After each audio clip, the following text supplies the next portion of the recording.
These are 10 bass guitarists, widely regarded by musicians and critics as underrated, players whose lines shaped iconic records while their names stayed in the background. In this video, we once again spotlight the bassists. Experts praise, fans defend, and history keeps overlooking the ones who deserve far more recognition today.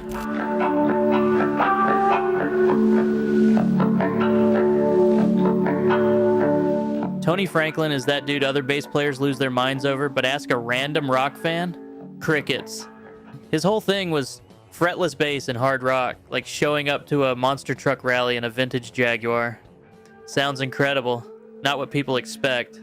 He made his name with The Firm and Blue Murder, playing smooth, singing lines that felt more like a voice than a bass guitar. No flash, no showing off, just pure feel, and that's probably why he never blew up mainstream.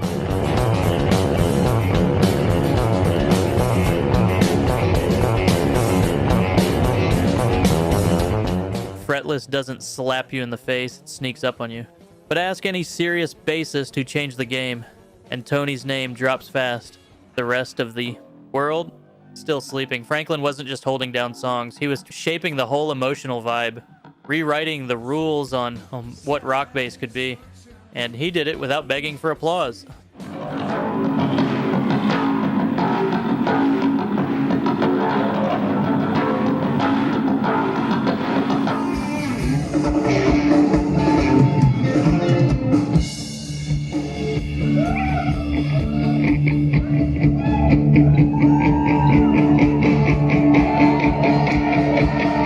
Speaking of players who never chased attention, Gerry McAvoy was Rory Gallagher's bass player for decades. Like, we're talking the absolute foundation of that whole sound. Powerful, locked in, just absolutely musical. He anchored Rory's guitar fireworks with this unshakable authority, and somehow nobody talks about him outside Gallagher circles. It's wild. Musicians respect him. Gallagher fans know the name. But outside that, forget it.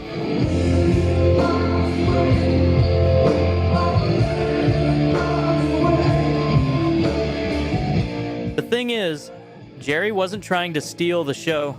He locked into the pocket, drove the songs, let everything breathe. And in blues rock, that kind of playing gets completely taken for granted because everyone's watching the guitar hero do their thing. But here's the truth.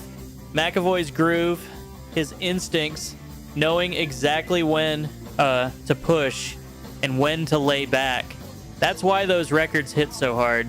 Dude's a reminder that the most important players don't always chase the spotlight. And a lot of times they never get it either. That's the heartbreak.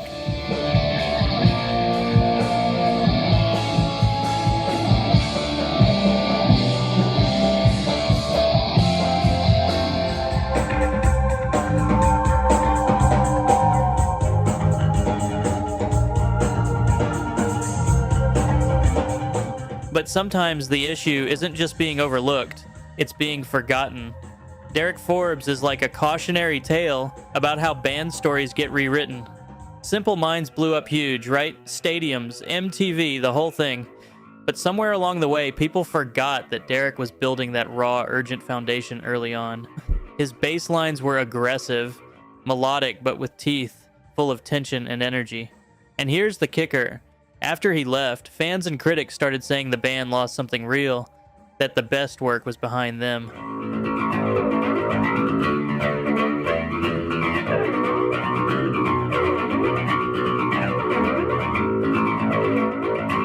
That says everything.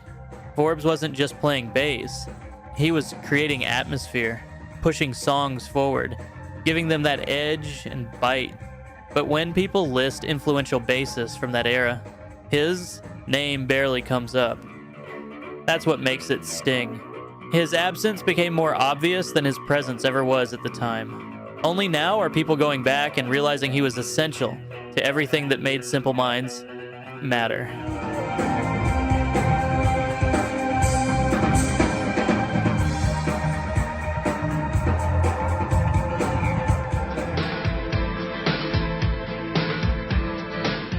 Next up is Paul Webb. His bass playing doesn't smack you upside the head. For people who really know their stuff, that's exactly why he's brilliant. With Talk Talk, Webb rewrote how bass could work in a rock song. It wasn't about groove, it was about texture, restraint, holding emotional weight. His lines feel like architecture, holding everything together while leaving space for everything else to happen. That subtlety is why most people have never heard of him. Talk Talk influenced a generation of musicians with their later albums, but the players behind it never became stars. Bassists cite Webb constantly as proof that less can be more. He didn't chase the spotlight or try to be a virtuoso. He just served the music completely. That earns you respect for life from the people who know, even if it keeps your name off the greatest lists. Deep influence, quiet legacy. Underrated to the core.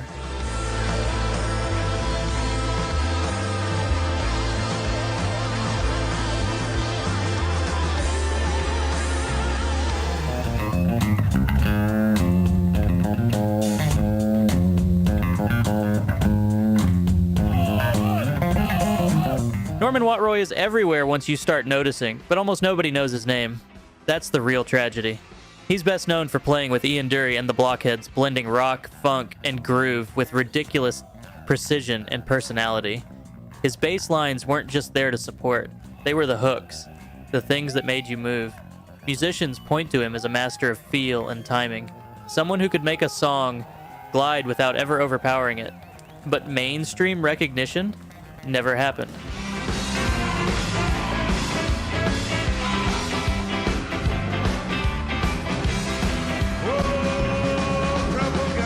Session players and groove masters don't usually become rock stars, even when they're shaping entire sounds. Norman's influence lives on through the bassists who studied him, not through fame or awards. He's the kind of player that experts love to champion because once you actually listen, the contribution is undeniable. But if you're not paying attention, easy to miss completely. That's Norman's whole story right there.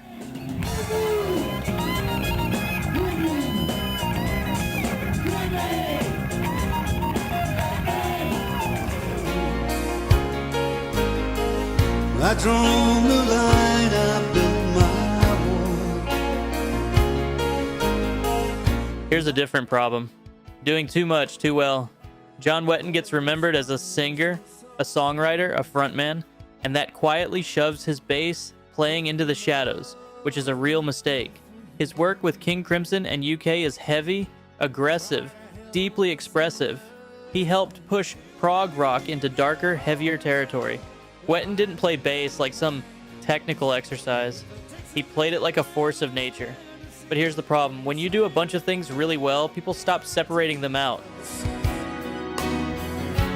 And our thoughts are with you now. Fans celebrate the songs. Critics praise the bands. The bass gets lost in the mix. Among musicians, though, Wetton's tone and approach are deeply respected. He brought power without losing the musicality. That double life, frontman and bass monster, is exactly why he fits this list. His bass work mattered hugely, even if it almost never gets talked about on its own. A true giant hiding in plain sight.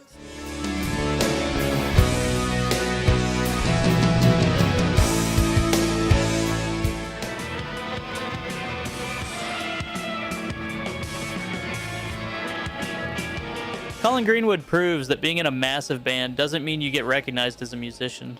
Radiohead's whole sound is built on atmosphere, tension, movement, and Colin's bass is absolutely central to all of it. His playing is inventive, rhythmic, constantly surprising if you're actually listening closely. Musicians and critics praise him regularly, but mainstream bassist rankings? He's basically invisible.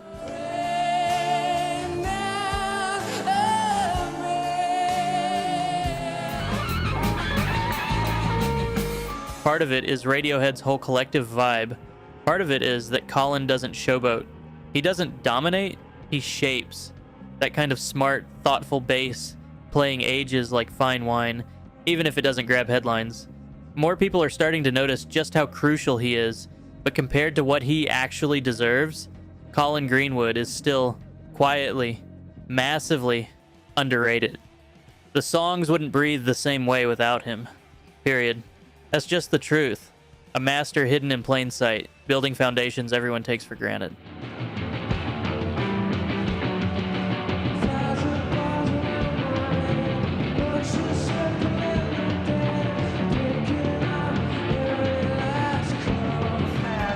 If you're left or to the right, don't try to hide behind the cause for which you Phil Lynott's frontman energy is so powerful that it completely overshadows the fact that he was a monster on bass.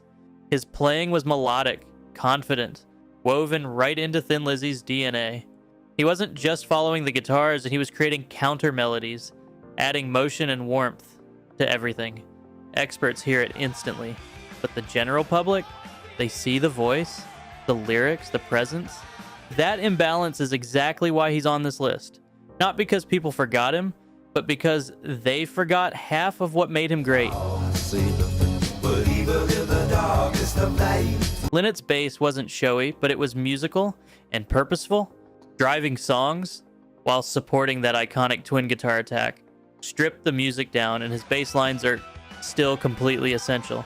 He deserves flowers, not just as a rock icon, but as a genuinely influential bass player who changed the game. A frontman and bassist in equal measure, even if history only remembers half.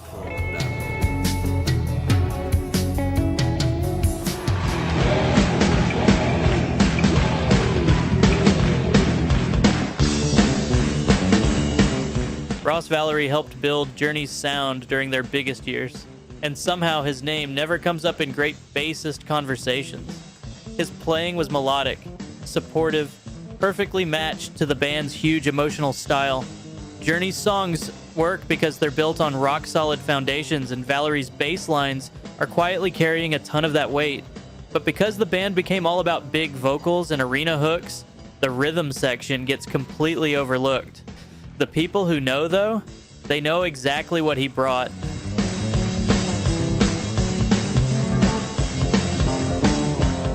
Valory's sense of harmony and movement gave Journey that smooth, flowing feel that made everything connect. He wasn't there to showboat, he was there to make the songs work, and that's exactly why he's underrated. His bass lines are famous, his name is not.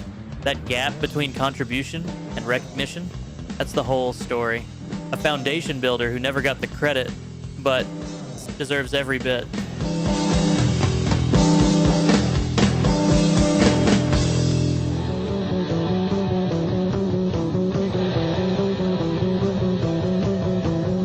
And then there's the ultimate version of that, writing iconic parts for the biggest band imaginable and still disappearing. John Deacon is the least celebrated member of Queen somehow. His playing was melodic, inventive, completely song-focused, often driving tracks just as hard as Freddie's vocals or Brian's guitar.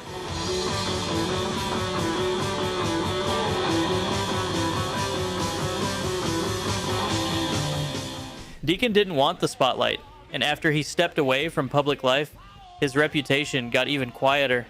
But among musicians, his influence is undeniable. He understood how bass could be rhythm and hook at the same time, creating parts that stuck in your head without feeling forced. The issue with Deacon is perception. People love his work without realizing how central he was to Queen's sound. That's the heart of it. His bass lines are literally everywhere, even if his name isn't. A quiet genius who let the music do all the talking, while everyone else took the bows. That kind of humility comes with a cost. Time equals 1.5 seconds.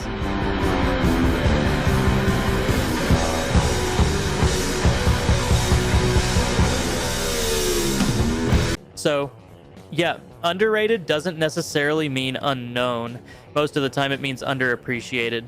These bassists shaped the sound of rock while staying out of the spotlight, earning respect from musicians long before the public caught on. If you think I missed someone who deserves more recognition, drop their name in the comments and let's keep the conversation going.